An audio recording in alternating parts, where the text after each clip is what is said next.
Hey, it's Chris Allingham at the Virtual Weber Bullet. I'm sitting here today with a brand new 14.5-inch Weber Smokey Mountain Cooker. Today I wanted to talk to you about why you don't need to season your brand new Weber Smokey Mountain Cooker before you cook on it for the first time. So you say, wait a minute, the big boys with the big barbecue pits season them before they cook for the first time. Why shouldn't I season my Weber Smokey Mountain Cooker? Well, let's talk about why those guys season those pits in the first place.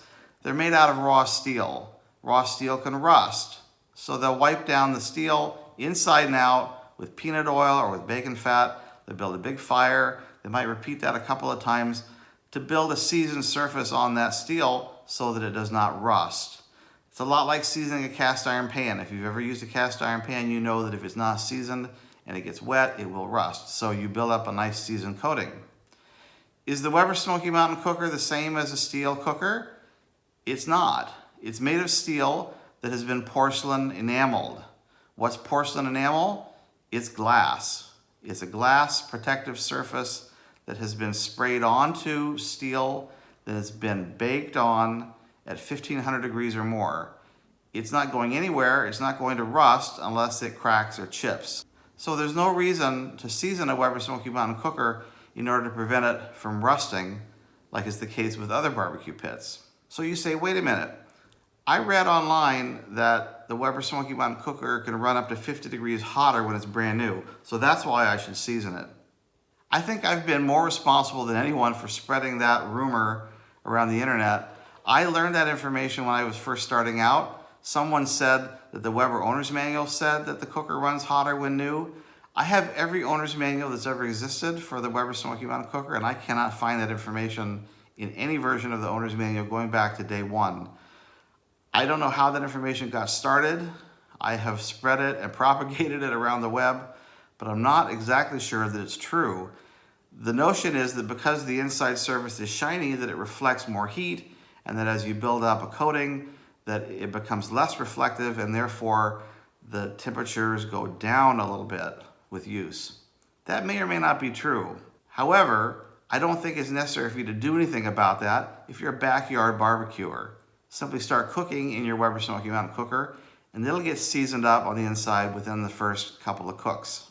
I should also point out that there are a lot of people who don't even really notice any temperature difference between when their Weber Smokey Mountain Cooker is brand new, cooking for the first time, versus when they're cooking for their 5th time or their 10th time. So I would just say ignore the possibility of a temperature differential and just start cooking and enjoying your Weber Smokey Mountain Cooker. Well, what about gaps between parts? I hear that there are gaps between the Weber Smokey Mountain Cooker lid and the middle cooking section, between the middle cooking section and the charcoal bowl, and that by seasoning the cooker, those gaps are closed up with grease and gunk, and it makes the cooker more airtight. Well, it is true that there are small gaps between those parts, and it's true that as you begin to cook on the Smokey Mountain Cooker, those gaps begin to seal up a little bit with grease and gunk. The question is whether you need to make a special effort to season the cooker before you start cooking food on it. I think the answer is no. Those gaps are not a big deal when the cooker is brand new. Just start cooking and enjoying your Smokey Mountain Cooker, and they'll be sealed up within the first 2 or 3 cooks. Well, then you say, wait a minute, I gotta burn off the manufacturing gunk inside my Weber Smokey Mountain Cooker. I've seen people online say, you know, my cooker's got that new box smell. I want to burn off that smell. Well, again, this is a porcelain enamel coating. It doesn't absorb odors. What you're likely to find on the parts is simply dust from the packaging. It could be cardboard dust, but it's not grease and gunk. During the manufacturing process, the parts are thoroughly cleaned. They're sprayed with enamel coating. They're baked at 1500 degrees or higher. And then they're simply cooled. They're handled by some people who put them in boxes and they ship it to you. So the worst case scenario is you're going to get some fingerprints and some cardboard dust. If you want to wipe off that packaging dust, just take a slightly damp cloth, wipe off the exterior surfaces, wipe off the interior surfaces, and you're good to go. So you say, okay, Chris, I hear what you're saying. I respect your opinion on these things, but you know, there's an awful lot of other people on YouTube and on other websites that say that I should season my Smokey Mountain Cooker before I use it. I should burn it out to get rid of things inside. You know, why are you right? Why are they wrong? Well, You know, one of my good friends, Harry Sue of Slap Your Daddy Barbecue, is one of the major proponents of burning out your cooker before first use. He wrote a very influential review on Amazon.com back in 2010 that has been viewed and liked thousands of times by people on Amazon. And he starts out the review by indicating his credentials. At the time, he'd won 28 grain championships with the Weber Smokey Mountain Cooker, so he knows what he's talking about. And I agree that he knows what he's talking about. One of the first things he says in his review is that you need to burn out and season the smoker to reduce that reflectivity, to get the temperatures under control, and to build up gunk inside, to seal up the cooker, and also to burn out the manufacturing gunk. I think I have dispelled for you the myth about manufacturing gunk. I think the question is, if you're a backyard barbecuer, do you need to season your Smoky Mountain Cooker, or should you simply just start enjoying it? Competitors like Harry Sue are operating at a level that, you know, you and I can only imagine, right? They're very detail-oriented.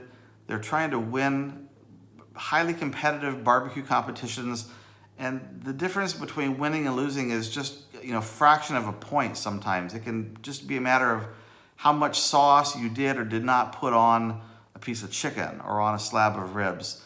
And so when you're a competitor, you're trying to control every single variable of your cooking environment and your experience. And that comes down also to your cooker and whether it's clean and shiny inside or whether it's gunked up inside.